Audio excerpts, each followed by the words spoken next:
নুরকাউ ওয়াসজুদু ওয়া'বুদু রাব্বাকুম ওয়া ফা'আলুল খায়রা লাআল্লাকুম তুফলিহুন। আল্লাহ রাব্বুল আলামিন ডেকে বলেন, হে ঈমানদারগণ, রুকু করো, সিজদা করো, কারণ যারাই রুকু করবে, যারাই সিজদা করবে, তারাই সফল কাম হয়ে যাবে, এতে কোনো প্রকার সন্দেহ নাই। কথা বলুন ঠিক কিনা? কারণ আল্লাহ আমাদেরকে সৃষ্টি করেছেন, ওমা খলাকতুল জিন্না ওয়াল ইনসা ইল্লা লিয়াবুদুন। আমি আল্লাহ তো মানুষ এবং জিন জাতিকে সৃষ্টি করেছি ইল্লা লিয়াবুদুন, কেবলমাত্র ইবাদত করার জন্য। এখন আপনাকে আমাকে ইবাদত করার জন্য সৃষ্টি করেছেন, আর আমরা যদি সেটার দিকে গাফেল থাকি, তাহলে কি সফলতা আমাদের আসবে? কখনো আসবে না। অনেক পীরে, অনেক বাবাই আমাদেরকে বলবে, ও আমার মুরিদ, তোমরা আমার সাথে হাত মিলাইছো, তোমাদের আর ইবাদত করা লাগবে না, আমার সাথে হাত মিলাইলে তোমরা জান্নাতে যাবে। না বন্ধু, এটা হচ্ছে একটা শয়তানের ধোঁকা। কারণ কি, আপনি স্পষ্ট বুঝবেন। দুই বন্ধু এশার নামাজে গেছে, তো এক বন্ধু আরেক বন্ধুরে বলতেছে, বন্ধু তুমি তো কখনো নামাজ পড়ো না, আজকে তুমি যদি এশার নামাজ পড়ো তাহলে আমি তোমাকে 50 টাকা হাদিয়া দিব। এইবার বন্ধু তো মহা খুশি, 50 টাকা হাদিয়া পাবো। এশার নামাজ দুইজনে একসাথে পড়ছে, পড়ার পরে এখন জিজ্ঞেস করে, বন্ধু তুমি তো বলেছিলে যদি এশার নামাজ পড়ি তাহলে তো তুমি আমারে 50 টাকা হাদিয়া দিবে, তো দাও এখন 50 টাকা। এখন আরেক বন্ধু বলে, তুমি নামাজ পড়েছো, আল্লাহর কাছে সওয়াব পাইছো, তোমার আবার টাকা দিতে হইব নাকি? এখন বলে যে, জানি বন্ধু তুমি আমার সাথে বাটপারি করবে, এই জন্য আমি উজু ছাড়াই নামাজ পড়ছি। নাউজুবিল্লাহ, নাউজুবিল্লাহ। এখন এই বেটা যে উজু ছাড়াই নামাজ পড়লো, এর কি কোনো লাভ হইছে? ও যদি উজুর সাথে নামাজটা পড়তো, 50 টাকা পাক বা না পাক, কিন্তু আল্লাহর কাছে প্রিয় হইতো। কারণ as-সালাতু মি'রাজুল মুমিনিন, মুমিনদের নামাজের মাধ্যমেই তো হলো মেরাজ। আমার রাসূলুল্লাহ সাল্লাল্লাহু আলাইহি ওয়াসাল্লাম তো আল্লাহর সাথে দিদার করেছেন, সাত আসমান জমিন পাড়ি দিয়ে আল্লাহর সাথে দিদার করেছেন। কিন্তু আমার আল্লাহ রাব্বুল আলামিন নবীজিকে বলেছেন, ও আমার নবীজি, বান্দা বান্দিরা যদি সঠিকভাবে নামাজ পড়ে as-সালাতু মি'রাজুল মুমিনিন, তাহলে আমার সাথে তাদের সাক্ষাৎ হবে। সুবহানাল্লাহ। তো এই বন্ধু তো নিজেকে প্রতারিত করে ফেলল। তো আমরা অনেকে এমন আছে যে এক উজু দিয়ে জোহরও পড়ি, আসরও পড়ি, মাগরিবও পড়ি, মানে অলসতামিটা আমরা করি। কিন্তু কেউ যদি ঠিকভাবে উজু করে, উজুর অঙ্গগুলো কন্টিনিউ ধৌত করে, ভালোভাবে একটু ডলে ডলে ধয়, হাদিসের মধ্যে বাবুল উজু বুখারী শরীফের 1 নম্বর খণ্ডের মধ্যে পাওয়া যায়, যেই ব্যক্তি এই উজুর অঙ্গগুলো ভালোভাবে ধৌত করবে, কঠিন কিয়ামতের ময়দানে উজুর ওই অঙ্গগুলো ঝলমল করে চমকাইতে থাকবে। সুবহানাল্লাহ। আয়েশা সিদ্দিকা নবীজিকে বলেন, ইয়া রাসূলুল্লাহ, ইয়া হাবিবাল্লাহ, কঠিন কিয়ামতের ময়দানে লক্ষাধিক নবীর উম্মতরা উপস্থিত থাকবে, ও নবীজি আপনি আপনার উম্মতদেরকে কেমনে চিনবেন? নবীজি সাল্লাল্লাহু আলাইহি সাল্লাম বলেন, আয়েশা তোমার কি এইটা টেনশন ধরছে, কেমনে আমি আমার উম্মতদেরকে চিনব? আসো তোমাকে আমি একটা উদাহরণ দেই, উদাহরণ থেকে তুমি আমাকে উত্তর দিও।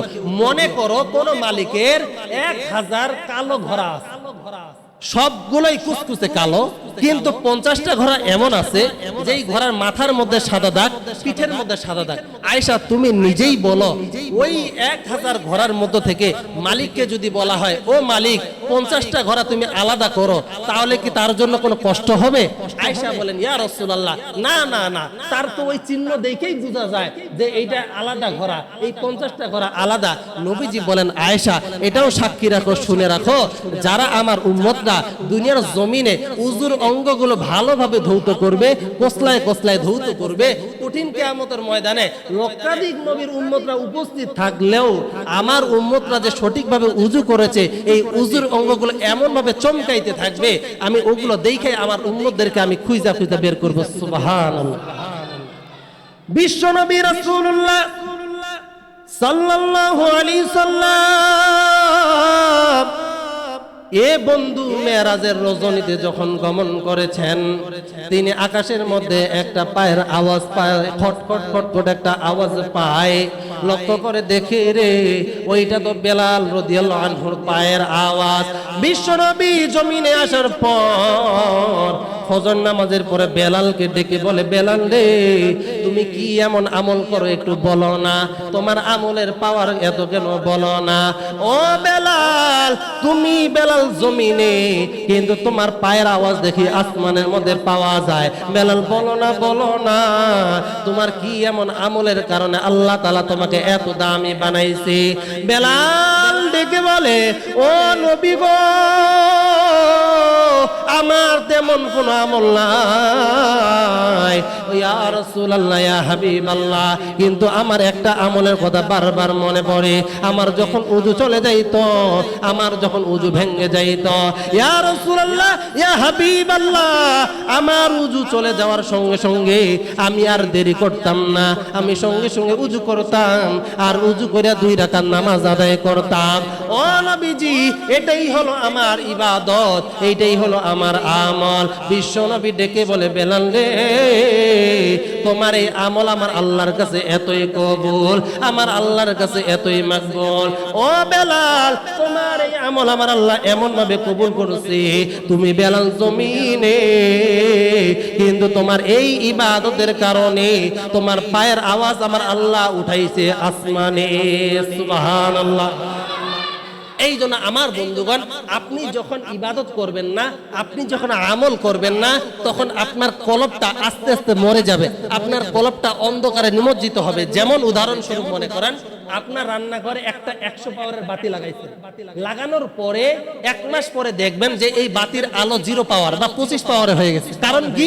ওই যে চুলার মধ্যে যে রান্না করতো, এই ধোঁয়াটা ছড়ায় ছড়ায় এই বাতিটাকে গ্রাস করে ফেলতো, যার কারণে বাতির পাওয়ার ছিল 100, কিন্তু এই ধোঁয়ার কারণে এর পাওয়ার হয়েছে 50। ঠিক আপনার আমার কলবটা ছিল 100 পাওয়ার স্বচ্ছ, কিন্তু গুনাহ করার কারণে, জেনাহ করার কারণে, অবৈধভাবে চলার কারণে আপনার কলবটা আস্তে আস্তে মরে যায়। এখন এই আলোওয়ালা কলবটা অন্ধকারে রূপান্তরিত হয়েছে। এখন এই কলবটা আমাদের পরিশুদ্ধ করার দরকার আছে না নাই? এটা পরিশুদ্ধ করতে হলে আপনাকে আলেম ওলামাদের সোহবতে যেতে হবে। কারণ আলেম ওলামা কারা, এটাও আপনাদেরকে বুঝতে হবে। দাড়ি টুপি সবাই পরে, দাড়ি টুপি অনেকেরই আছে, কিন্তু সবাই আলেম না, সবাই হক্কানি আলেম না। কেমনে? উদাহরণস্বরূপ 2 বন্ধু স্টেশনে গিয়েছে, রেল স্টেশনে। তো এক বন্ধু জীবনও ট্রেন দেখে নাই, আর আরেক বন্ধু শুধু ট্রেনের নাম শুনছে। তো বলে, ও বন্ধু, ট্রেন তো জীবনও দেখলাম না, বলো তো ট্রেনটা দেখতে কেমন? ট্রেন কেমন জানো? যেই জিনিসের উপর দিয়া ধোঁয়া বের হয় আর নিচ দিয়ে পানি পড়ে, এটাই হলো ট্রেন। তো দীর্ঘ সময় বসে থাকতে থাকতে তারা দেখে একজন বেড়ায় স্টেশনে, ওই রেল স্টেশনে দাঁড়াইয়া সিগারেট খাইতেছে আর ধোঁয়া ছাড়তেছে আর দাঁড়ায় দাঁড়ায় প্রস্রাব করতেছে। তো এরা চিন্তা করলো, হ্যাঁ, এইটার উপর দিয়ে যেহেতু ধোঁয়া বের হয় আর নিচ দিয়ে যেহেতু পানি পড়ে, তাহলে এটাই ট্রেন। তো আমি যেটা বোঝাতে চাই, যে দাড়ি টুপি দেখলেই মনে করবেন না যে সে একজন আলেম, সে একজন হক্কানি পীর। না না, আপনাকে এটা যাচাই বাছাই করতে হবে। আর এটা যাচাই বাছাই করে যখন আপনি তাদের সহবতে থাকবেন, আপনার কলবটা আমার আল্লাহ রাব্বুল আলামিন পরিশুদ্ধ করে ঝলমল বানায় দিবে। সুবহানাল্লাহ। যেমন ইমাম আবু হানিফা রহমতুল্লাহ আলাইহি ক্লাসের মধ্যে ছাত্রদেরকে পড়াচ্ছেন, এমন সময় একটা যুবক এসে বলে, ও হুজুর, আমি শুনেছি আল মাররু মা'a মান আহাব্বা, যার সাথে যার মহাব্বত তার সাথে তার কিয়ামত। তা আমি তো সারা জিন্দেগিটাই খারাপ মানুষের সাথে চলাফেরা করেছি, কিন্তু আমি যখন জেনে গিয়েছি যে যখন এই ভালো মানুষের সাথে আমার চলাফেরা হবে আর আমার যদি মৃত্যুটা ওইভাবেই হয়, কঠিন কিয়ামতের ময়দানে আল্লাহ তাআলা তার সাথে আমার হাসর নাসর করাবে। সুবহানাল্লাহ। ইমাম আবু হানিফা রাহমাতুল্লাহ আলাইহি বলেন, আপনি আমাকে বন্ধু বানায় নেন, আমি আজকে থেকে আপনার বন্ধু হতে চাই। ইমাম আবু হানিফা রাহমাতুল্লাহ আলাইহি বলেন, না না যুবক, তোমাকে বন্ধু বানানো যাবে না, কারণ তুমি তো যে পরিমাণ গুনাহ করো, যেই পরিমাণ গুনার কাজে লিপ্ত থাকো, আর আমি যদি তোমাকে বন্ধু বানাই, এরপরে তুমি গুনাহ করবা, মানুষ তো আমার বদনাম করবে। না না, তোমাকে আমি বন্ধু বানাবো না। তবে হ্যাঁ, তোমাকে আমি বন্ধু বানাতে পারি, একটা শর্ত যদি তুমি করতে পারো। তাই কি শর্ত? জীবনে আর কোনোদিন মিথ্যা কথা বলতে পারো।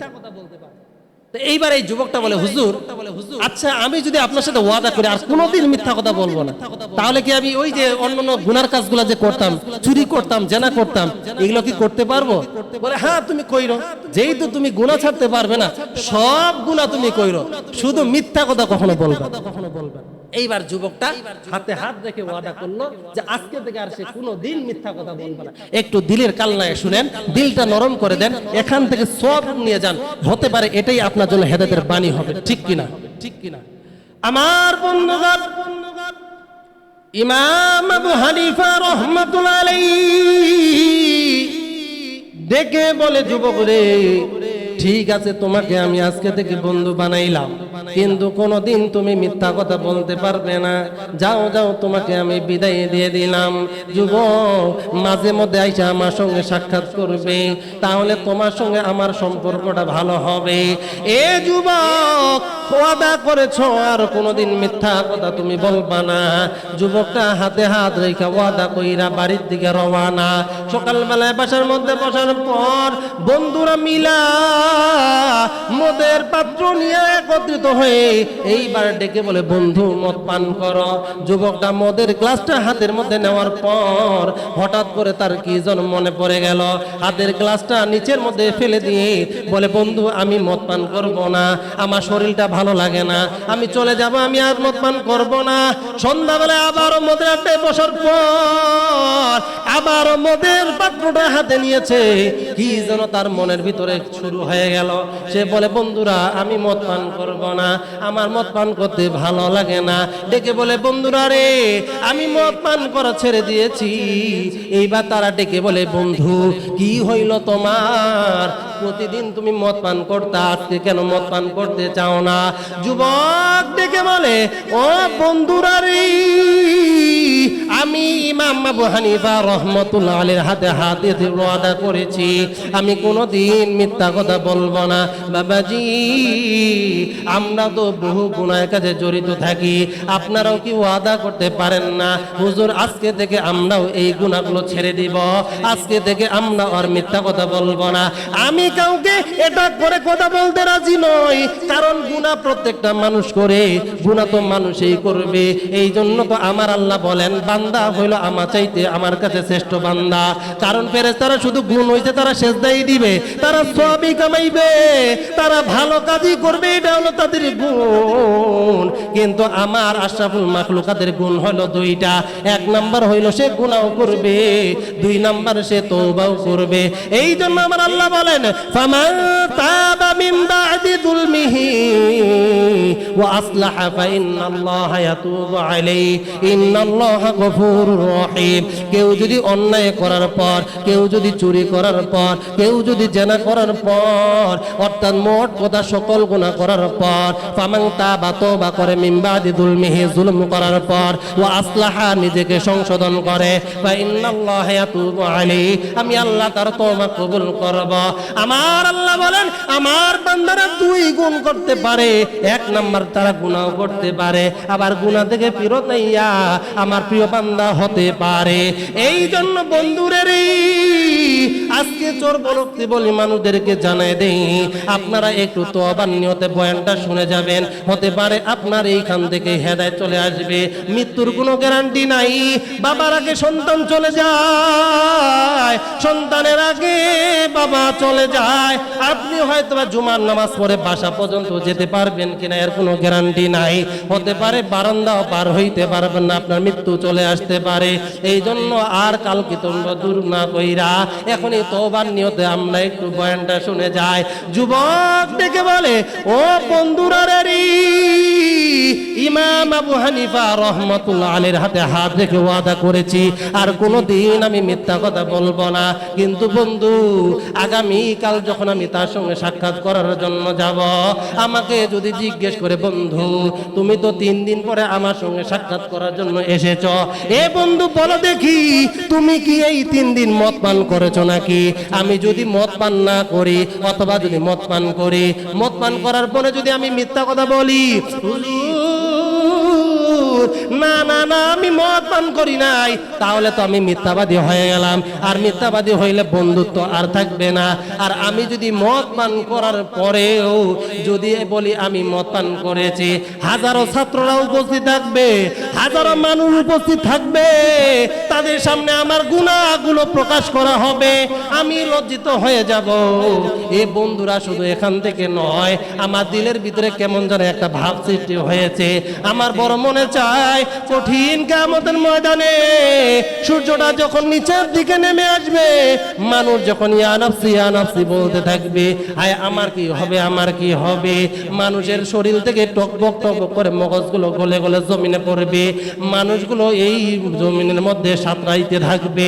ওই কঠিন কিয়ামতের ময়দানে আমার গুনাহগুলোকে যখন আমার আত্মীয় স্বজনের সামনে প্রকাশ করা হবে, যে এই গুনার খবর আমার মা জানতো না, আমার বাবা জানতো না, আমার বিবি জানতো না, আমার সন্তানরাও জানতো না, যেই সন্তানরা আমাকে অনেক ভালো মানুষ মনে করতো, যেই মা আমাকে পীর সাহেব মনে করতো, যেই মা আমাকে অনেক বড় বুজুর্গ মনে করতো, এলাকার মানুষগুলো আমাকে অনেক বড় একজন আলেম মনে করতো।